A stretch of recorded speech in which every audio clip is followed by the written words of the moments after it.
एक समय की बात है, एक छोटे से शहर में जो पहाड़ों के बीच स्थित था, वहाँ एक रहस्यमय महिला थी जिसने जिसने जिसे देखा उसकी कुरीति को चौंका दिया। वह हमेशा कहीं से प्रकट होती थी, हमेशा ऐसे वस्त्र पहनी होती थी जो हवा के साथ नृत्य करते थे। उसके चारों ओर अफवाहें घूम रही थीं जैसे तूफान में पत्तियां।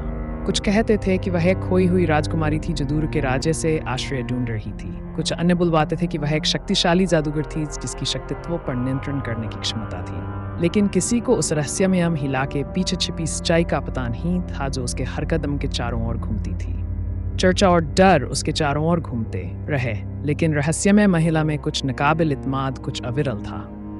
उसकी आंखें अनकही राज रखती थीं और उसकी मुस्कान में खुशी और दुख से भरे गुप्त इतिहास की संकेत था।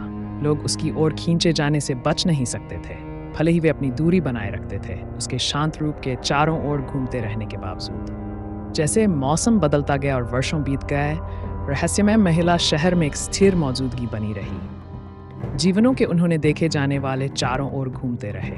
कुछ कहते थे कि वह शहरवासियों की देखभाल करने वाली देवी थी, जबकि अन्य मानते थे कि वह अच्छे और बुरे भाग्य के संकेतक थी। और इसी तरह रहस्यमय महिला ने शहर की सड़कों पर घूमना जारी रखा। उसकी मौजूदगी एक यादगार बनी रही कि कुछ रहस्य हल नहीं होने चाहिए और कुछ गुप्त सच्चाई अच्छी तरह से छोड़ी जानी चाहिए। और हालांकि उसकी असली पहचान कभी नहीं पता चल सकती, लेकिन उसका शहर और उसके लोगों पर जो प्रभाव था वह पीढ़ियों तक महसूस किया जाएगा।